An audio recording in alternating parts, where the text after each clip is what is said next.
If 80% of decision makings are made through emotion, then you should probably tell an emotional story. This is Digital Marketer. This week, Beau Haralson.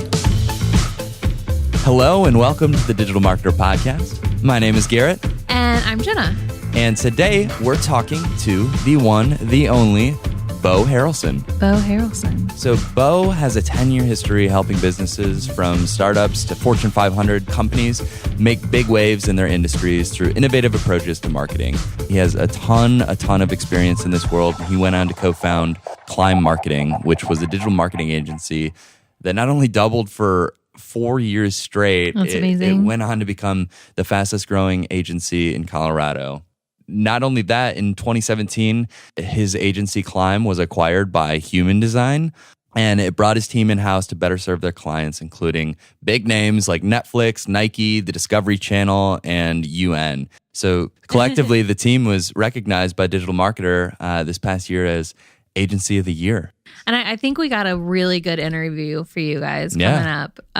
We definitely got, just personally, a lot out of it. But one of my favorite things, I don't know if you guys remember this, but several years ago, there was this amazing online internet frenzy around the holidays where you could elf yourself. It'd be, little elves dancing and you put your friends' faces on it. Beau did that. Yeah, Beau was the brains behind that whole campaign. Did you elf yourself, by the way? I totally elfed myself after my mom elfed my family. I think I must have elfed myself and my friends and my family 4 or 5 times that year. That was such a smart idea. But the funny part about that is, and without giving too much away, it was kind of a failure in a way. So Beau kind of breaks down how this was a successful campaign from a metric standpoint, but ultimately they were kind of caught in the friend zone. And so he breaks down why this giant viral sensation was actually kind of a failure. Which actually is probably one of the scariest things ever. I'm sure there's a lot of people out there listening who's like, I wish I could get 123 million people to even realize I exist. Yeah. And this is a great cautionary tale. One of the things that we broke down with Beau, we asked him, what are some of the things that agencies need to do to succeed in the market right now? And he dropped 5 things that every agency needs to do today to implement within your business. But I think the cool thing about this was realizing that this didn't just apply to agencies. Mm-hmm. These 5 things, I really want to say them, but I don't want to give them away. These 5 things, everyone out there, whether you work for a business that's pursuing growth, whether you own a business that's pursuing growth, or you are an agency owner and you're looking to double the size of your agency every year for the next 4 years, as Beau did, these 5 things are super important. So let's begin our mountain climbing journey with Beau and aim for the peak. So that was so cheesy. But hey, But here it is. But here it is. Without further ado, Beau Haralson. Welcome to the show, Beau. Hello. Appreciate you guys having me. Stoked to be here. Thank you guys. We really wanted to bring you in today because we heard a story that you told a while ago at one of our events that just was so compelling and so interesting and inspiring for us and our audience alike that I'd like to kind of revisit that story and walk through it and kind of hear your experience through growing your agency and some of the hiccups along the way and how you overcame them and came out on top. Before we get into that whole experience, what did you do before you started your own agency? Yeah, so I actually started on the client side of things. I actually was selling office supplies. It wasn't the sexiest industry to be in, but I followed the leadership. I had the opportunity to be mentored by a really just gem of a human being, a guy named Bob Thacker, that was part of bringing Target into where they're at today from a design aesthetic and kind of bringing them into an upper end of the market. He'd ultimately transitioned into Office Max, so I really wanted to go learn under him. And it was great because I had this opportunity to be ultimately a part of some big, massive campaigns and really see what that level of thinking looked like. Really early on in my career, that really has paid dividends into today. You were involved in a lot of really interesting, cool projects. Can you kind of walk us through some of that? Yeah. So one of them in Office Max was the campaign of Elf Yourself. And so for those of you guys that weren't around or didn't do it, you could copy and paste and essentially put your face on a dancing elf and then send that video to a friend. And apparently it was something that people enjoyed to do. Actually, we had 123 million people do it over the course of the campaign. It became one of the most viral campaigns of the early 2000s. And so, again, I had the opportunity to be a part of that and work around that. And really what I noticed through that experience was that as many people and as much awareness as we had at the top of the funnel, to get people to move to the middle of the funnel and really ultimately convert was a challenge. And yeah, we had branded merch and we had some things in the mix that were good kind of opt-in or Ascension level offers, but it didn't tie fully in with the story of office supplies and elves. There wasn't a natural tie-in from a storytelling standpoint. And so there are people to this day that I'll be like, hey, do you remember that thing, elfing yourself? And then I'll be like, hey, what brand was that associated with? And like, I don't know. and so I think we ended up becoming that really nice friendly guy maybe at the party or the coffee shop that people were like, yeah, that's a super nice guy, but I didn't really know what to do with them. So for like a dating analogy, we kind of got caught in the friend zone. And so really me, as I started to get early on in my career, that percolated where when I heard of this thing called a tripwire and things like that, that would move people to that middle of the funnel and kind of get that first cup of coffee and that first value exchange going, I naturally wanted to start my career to be a part of that and really to create that for brands. And so those seeds were sown really, really early, thanks to 123 million elves. Wow. What was the ultimate goal of this campaign, and ultimately why did it kind of fail? Yeah, so the top of the funnel, we talk about it a lot, and it really is like that idea of focusing so much on the wedding that you forget to focus on the marriage. And I think in that context, we really threw a great party. And I think that's part one of a two-part equation. I think the reason that Elf Yourself worked from a top of the funnel standpoint, it was a really fun party and people wanted to be a part of it. And I think that's a really good thing. I think the key is on the back end of that is making sure that you have a natural follow-up. From a brand or from the agency side, this can just be as simple as, hey, want to get to know us more, with a natural tie-in where they can vote with their dollar or vote with their time or vote with both. So we learned really how to throw a great party, but we didn't really know how to throw that really great follow-up moment after that as to how you can continue to be a part of this experience. And so many brands are great at creating experiences, but really there's all sizzle and no steak. They don't end up like creating that really deep level of value on the back end of it. So put equal weighting on both of those things. I attended the Elf Yourself party. Yeah, I was definitely one of the 123 million people that did that. I was actually interested, did you have a CTA on the Elf Yourself campaign? We did do some branded merch. So you could take like that screenshot of you as an elf and some things like that. You know, I think we probably linked to our website, but it's really tough to architect an offer that makes sense from elves to office supplies. So I think, you know, looking forward, I'm like, yeah, I think there's some ways we could have done it, but like, I think we did a really solid job as a team at the time. So you went on from there and you decided to start your own agency. Can you kind of walk us through the process of switching into entrepreneur mode and starting something on your own? Yeah, the weirdest first day was I was like, so who do I talk to in HR about? Oh, yeah, that's right. So really, by the nature of meeting a good co-founder and a great human being, Mike Worley, one of my good friends at the time, really kind of started to help me move towards the edge of that cliff and making that jump. And so I'm a risk-averse human being to some extent, and he was a little bit more risk tolerant. And so I needed that co-founder to help me kind of push over that divide, which for me at that time, life wasn't getting any less complicated. It was getting more complicated, you know, married, those types of things. And so it was really building up to this place of either it's now or never in my mindset at the time. And in hindsight, like, security is a really fickle thing. It's actually a really interesting thing when you break it all down. I think whether you're client side, agency side, I think we're all one or two clients away from being in a place that doesn't feel as secure. And so moving over to the agency side was getting over that initial hump, getting our first few sets of clients definitely started to kind of build that momentum. So you attribute your success to this like momentum, balancing that momentum and recklessness. Can you tell us a little bit more about what you mean by that? Yeah, so I'm a mountain biker. It's one of my core hobbies and I really, really enjoy it. And so the interesting thing about mountain biking is you have to be going a certain speed to get over the rocks. And if you go too fast, really bad things can happen. You can break ribs, you can get concussions and things start to fall apart. Equally important is you have to be very precise. So you have to choose your line really, really carefully. So actually here in Austin, I made the challenge to myself while I was here in town to get from downtown Austin to the office without touching pavement as much as I could. And I was reminded of this idea of momentum because ultimately the ground here in Austin is a little flatter than it is in Colorado. And so I had to be in the state of mind of creating that momentum more than I normally would. And so I looked like a lesser mountain biker. I was getting candidly very frustrated trying to get up and over these rocks, but it was because of lack of momentum.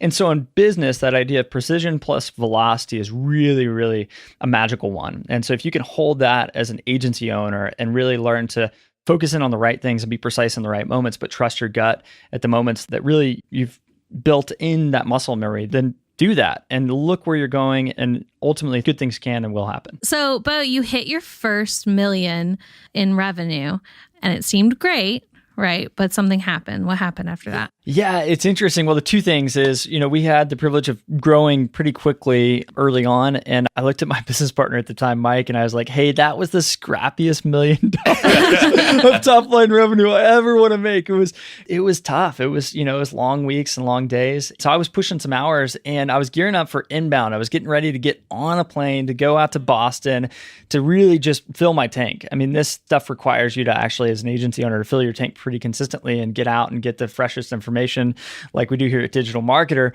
And I was literally about to get on the plane the next day and my wife's water broke. Now, here's the catch is she wasn't due for another 2 months. So I'll never forget the moment. We were kind of in complete denial at 2:00 in the morning driving to the hospital. Like, I think it's fine. We didn't have our go bags ready. Hadn't even done the training for this said event. And, life was getting real. And I remember this sweet nurse walked in and was like, so you guys are going to have a baby at like 2:00 in the morning. We're like, oh, okay. And so from then it was game on. By God's grace, really, ultimately, my son came and he was born happy, healthy, and breathing. It's amazing what you take for granted, but the lung development is really key at that stage.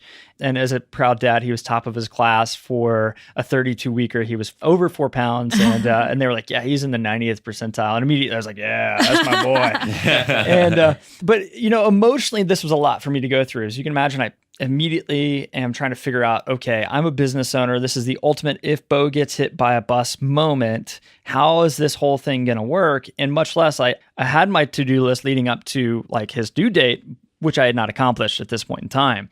And so it was the ultimate audit on the business to then go through this process and really learn how to be a dad and a business owner and try to do this thing at a decent level and take care of responsibilities accordingly. Yeah. Wow. So you were out for 6 weeks? So literally we lived at the hospital in Boulder, and it was good to be able to live at the hospital, but that's actually kind of the exception to the norm. Mostly it's like, here's a, rocking chair in the corner and you guys show up a few times a day. But for us, it was really integrated care. And so kind of my goal was to be there as much as I possibly could. And it really trained me to be a great parent. It also conversely trained me to be a really decent business owner because I had to learn how to delegate really ultimately for the first time in my career. And I'd always been used to being like, well, shoot, I'll show up, I'll figure it out, I'll be at the meeting.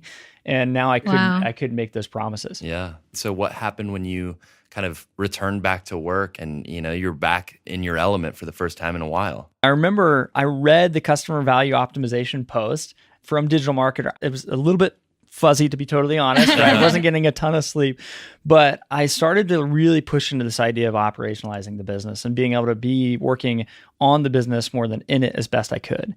Yeah. And so I came back with this fresh audit on the business. For sure, I lost a client for sure, just because I wasn't there, and that's okay. That's going to happen. But I came back with this really, really core focus of operationalizing the business as much as I could and operationalizing the way we did marketing as much as we could. And so I learned by nature of even watching experts come in and help my son that it's okay to ask for help. It's okay to admit you don't know everything. Yeah. And by applying that a lesson to like looking to Digital Marketer in this context to help kind of guide and provide that framework, it actually started to like really expose me to be like, yeah, it's okay to not know everything. And there's people that are spending more money, time, and effort than you right now learning things and sharing that with the world. So like go learn from those people and like lower your pride a little bit and find some guides along the path. Yeah, absolutely. We just got back from their Entree Leadership Summit in San Antonio, and they talked about that, having the humility to say, I need a guide. and being okay with that. And that's the way to get to the next level. So I love hearing that, not only from speakers on a stage, but also it's just somebody in real life is just like, this is what's needed. So that's awesome to hear. And along those same lines, one of the things that you said in the past that really sticks out to me is you found your business kind of going through what you like to call friend zone marketing. What do you mean by that? Relationships and really the way that people and humans get to know each other really hasn't changed in a long time. And so I think it's important to focus on the things that don't change just as much as the things that do as a marketer. And I would even argue maybe even more so. And so really, if you look at kind of behavioral psychology and the way that relationships work, is there's this idea of reciprocity. I share something deep about myself. You can consequently want to share something deep about yourself. And that trade-off continues to happen. Ryan and the crew at DM have done a great job of highlighting that. What I wanted to do is make sure that our marketing efforts really did as well. And so the concept of Tripwire is something that I just fell in love with really, really early on because it's that first cup of coffee. And I see so many marketers out there just pushing product, direct response style marketing, and they're really forgetting that relational aspect of it and forgetting to add value first. Go figure. And for the ones that do, that typically goes well. And so I just fell in love with that concept and have integrated that into just every campaign we've launched since, and it's always served the client well.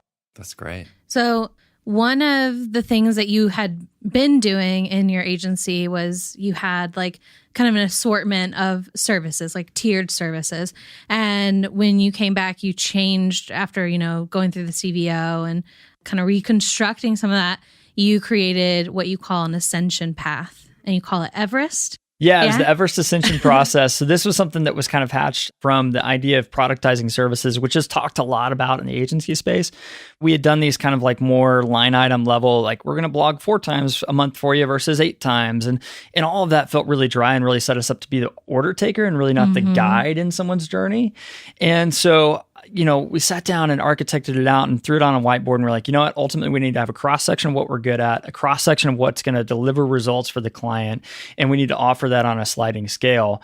Being client marketing at the time, it was the general idea of being in Colorado, climbing mountains. All of a sudden, I started to think about this idea of a park ranger doesn't go hike the mountain with you, but they have the trail map and make sure that they point out like, hey, take a left here versus a right. Mm-hmm. And then a guide, they hike the mountain with you, but you get to carry your own pack. And then a Sherpa, they hike the mountain with you and they pretty much carry your pack and then make sure that you're really well taken care of. And so it was this natural kind of analogy for a full service offering into, hey, we're going to help you establish some stuff, but ultimately you're going to have to do it yourself. And so there's this natural spectrum that emerged. And so within the Everest Ascension process, we really started to set ourselves up as the guide to help you get to the top of your Everest. And you could choose one of 3 options: Ranger, Guide, or Sherpa. And naturally the stack of deliverables and things we would do for you would stack up underneath that, but it would always be at the cross section of your success of climbing that mountain for you and your business. That's awesome. That's really cool. It provides almost a story alongside just a simple, boring process. It's like totally. That's so important. Yeah, and what was really powerful about it is you could start to talk about these concepts like Basecamp, that you need to actually acclimate yourself and your people to your brand. And so that was our website development work. And then awesome. And so it all of a sudden just put together as this really, really rich analogy, which served us well. So all of this put together, led to a lot of success in your agency, and ultimately that led to an acquisition by Human Design. So what was that process? That had to be an exciting time in your life. Yeah, it was pretty wild. As we were wrapping up our senior year as a company, our 4th year, kind of getting and there was this feeling of graduation, right? Like it's this weird thing. I don't know, but I felt like we were like, all right, something's preparing us for what's next. And I didn't know what that would feel like. I knew that I could go further with another partner. And interestingly enough, I had 2 or 3 folks reach out to me at that time, just unsolicited, wasn't really shopping for this type of an opportunity. But something in my gut was telling me that the winds were changing a little bit. And I didn't really know what to do with that. So sure enough, I was approached by a really incredible agency out of Boulder as well called Human Design.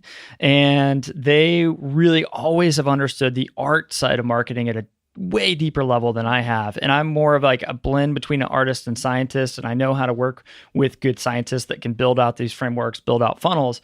But to get that it factor for the creative has always been something that feels like, Jello on a wall. It's harder to like kind of operationalize that for sure, for obvious reasons. And so of the folks that reached out to me, they were the crew that really understood that the best.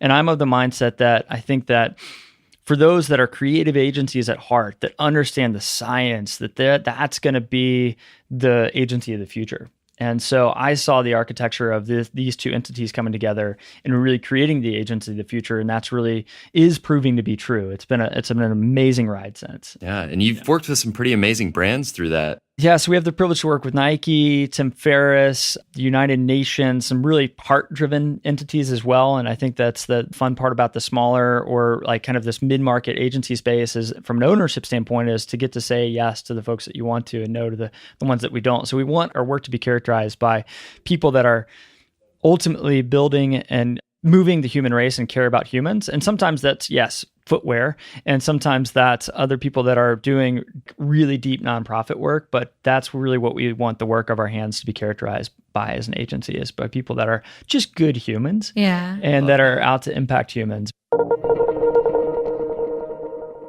As conversational marketing has come together and really, I think going back to that friend zone analogy, I think that people that are pulling out the human component of their marketing and getting a little bit gimmicky, I think that we're in a place right now where that bell curve is kind of on the outgoing side of things. And so getting back into that human component, I've really believed that people and brands that are fighting for the people that they impact and really have a really good eye on that are the ones that focus is going to create the exponential growth for them and not incremental growth. And so I think that humans as kind of that X factor in a brand's reach to its customers, for the brands that understand that and really do the deep, thoughtful work to impact humans, I think those are the brands that are going to have the exponential growth. And I would say history has shown that to be true versus the incremental growth of getting better at a tip or a trick, which is not a bad thing, but it shouldn't be a primary thing. So speaking of tips and tricks. Yeah, let's do Segue it. master. The tactical stuff. I love it. You've been able to kind of reverse engineer, after all of you've learned, you can reverse engineer your success for other agencies. And you have, I think, 5 tips to share. Can we get some of those? I think, coming at it from more of a scientist mindset of like learning full funnel style marketing, I was always not skeptical, but didn't quite know how to get good creative consistently. And that kind of frustrated me. And so I started looking back into old school rhetoric, like Aristotle level old school. And I was like, oh, that's interesting. This idea of ethos, pathos, and logos, which is credibility, emotion, and logic, have been around since ancient rhetoric. So then I started looking at that through the lens of if 80% of decision makings are made through emotion, then you should probably tell an emotional story and you should hook people in that. But if you don't surround that by credibility and logic, people aren't going to want to or either know how to take that next step with you. Yeah. And so by kind of bringing that trifecta together of credibility, emotion primarily, and logic, so they know the next step with you as a storyteller, really powerful things can happen. That's really operationalized the art side of the house for us and really starts to give me a framework to interpret stories and ultimately publish and tell other brand stories. Out of curiosity, do you feel like you try to hit those at different levels of awareness? Or Absolutely. Yeah, totally. Because I think emotion has to be primary right at the top of that funnel. I think the idea of credibility is very much like something that comes through testimonial and things like that. And even the way a piece is produced, if it's video, lends itself to credibility enough. You're like, oh, these people are for real. They care. They've taken the time to really thoughtfully produce this. But that logical next step is really that movement to the middle of the funnel. So that people now they know what to do with it once they've been inspired by that piece or that written piece of content. So diving into the agency side, now that I get to glance in the rearview mirror and kind of have my war wounds have healed up a little bit from taking a few dives on the bike in the agency space for a while, I think the 5 core things that an agency really needs to do, and this is a simple yet profound list. So take this thoughtfully. I think 1 is to find great people. And if you can't afford great hires out of the bat, go take the thoughtful time to go look for really great freelancers or permalancers, people that are really masters of their craft, but you might not be able to afford for 40 hours a week. And then ultimately, like we already talked through a little bit, productizing your services is a big part of it. We as humans kind of naturally shop for menus. It's the way we walk into a McDonald's or any given environment. And so I think we in the B2B space, or people that are serving people in that framework, think that everything has to be custom. but there are norms to every bit of the services that you offer. And you can actually establish a lot of credibility and trust just being like, hey, I've seen people that need to grow their traffic. I've seen people that need to grow their brand. Here's the norms of what we see. And here's the packages we built to actually help out with those normal situations. And then layer on top of it the exception to what makes them as a brand unique. The third element is really treating your agency as a client. This is, to this day, the hardest part. And I've been in this space for a little while, and it's always been the hardest part. The most tactical thing I can recommend for you as a team is to, at the end of that week or at the beginning of your week, Monday morning or Friday afternoon, dedicate some time, get the team in a room, and be like, what are we going to do for our agency as a client this week? What's the creative that we're going to do? What's the powerful moments that are coming up? And really take that time to do it. It's painful because in the short term, that investment doesn't have billable hours stacked against it. Right. But it's like going to the gym. It just adds up over time in all the right ways. The fourth bullet point would really be selling your products to the right people. So this is one of those things, again, if you're everything to everyone, then you're nothing to no one. Yeah. And powerful words. Seriously. And it's a really tough thing to be Five Guys Burgers and be like, yeah, I see Chick-fil-A down the road selling a lot of chicken sandwiches. What if we threw chicken sandwiches on the menu?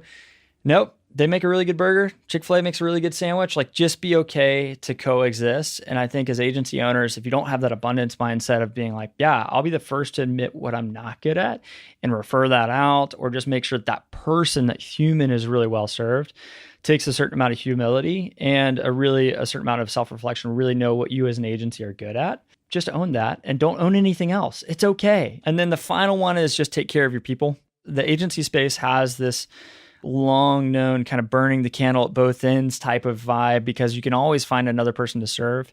But the reality is if your people are not cared for, and I learned this in marriage, if my wife is ultimately not cared for, that chain link starts to kind of break apart, right? Yeah. If I'm on the road a lot and if I'm not taking care of my wife, and to be honest, in a lot of ways, your people on your team are very much the same way.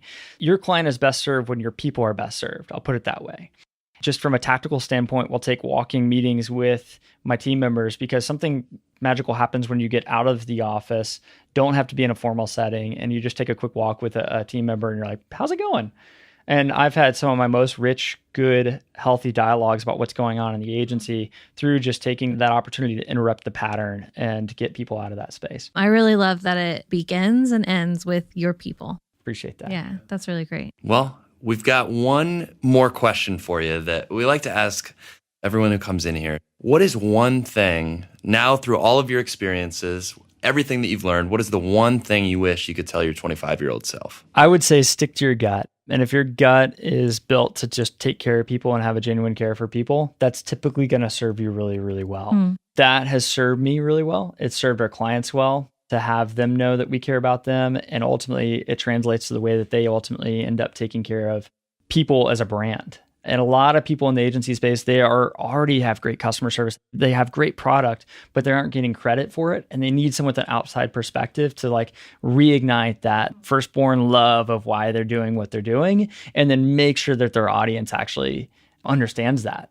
That's what I love about what I do is I get to come in as an agency and give people that fresh perspective on something that they've been staring at for a long time. Awesome. Well, Beau, thank you so much for joining us. Appreciate you taking the time to sit down and share your wisdom with us. Before we let you go, we want to ask, where can people find out more about you and human design?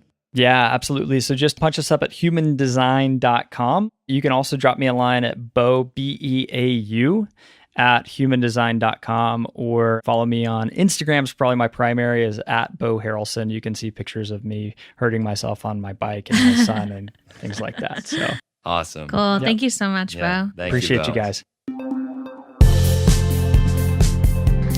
It was so great to have Beau in the office with us. You know, Yeah. not only did he sit down and talk to us on the podcast, but we got the chance to sit down and just, you know, have some conversations with him afterwards. And he actually spoke at Partner Training Day here on stage at Digital Marketer. And it was great to have a Beau-filled day of knowledge and learning. He's got so much to share. But I really want to come back to those 5 things. Yeah. I really want to highlight those. Let's break down this list real quick. Yeah. So number 1, hire good people. So important. It sounds so easy. Yeah, but it's simple. it's so hard to hire good people. And I think it really comes down to your hiring process, making sure that you have that really well thought out hiring process, and you take the time not only for yourself but also for your candidates to make sure that this company that you're inviting someone into is a fit for both parties. Number 2, productizing your services. Yes.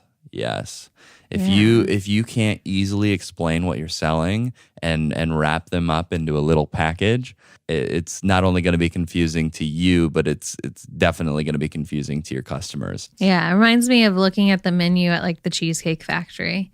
If you don't productize your service, she's like, I know I could get anything, but what can I get? Imagine actually going to a restaurant and the menu just says whatever you want to eat.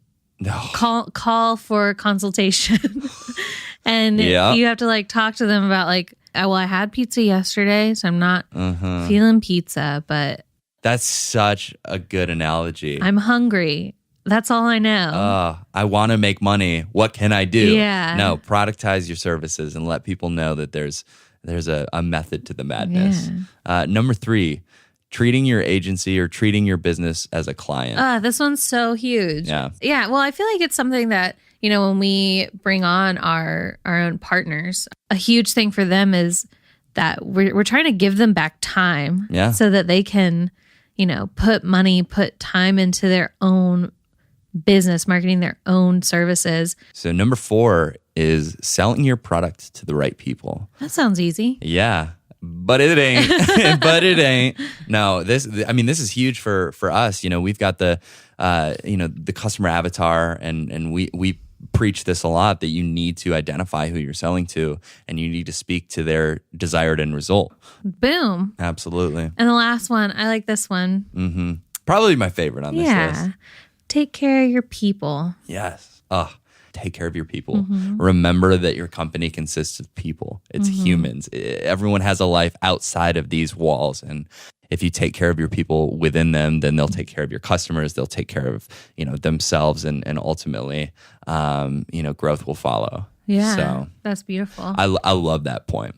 It was so great to have Beau in here and chat with him. He's got so many cool stories to talk about, and he's just a good guy. Yeah. I mean, while he was here, he biked into the office, and he made a challenge for himself to not use a road the entire time. So he just started mountain biking through the Greenbelt to get here 2 hours before he was supposed to be here. Showed up, recorded a podcast. I mean, what a cool guy. Yeah. So, and come on, guys.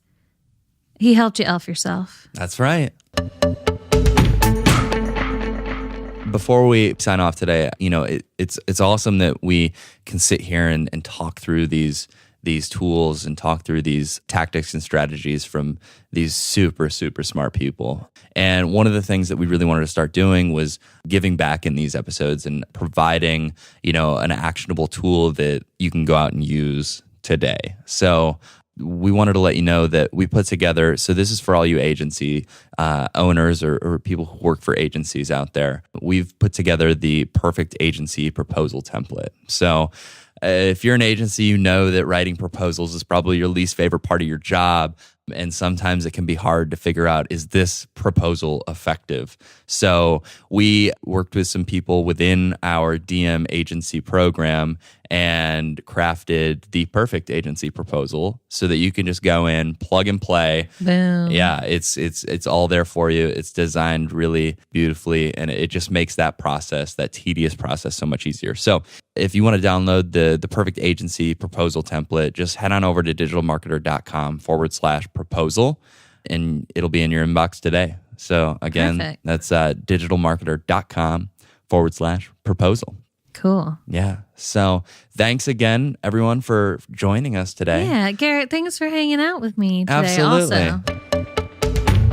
All right, everyone. Thanks for listening. If you like what you heard, if you want to support us, leave a review.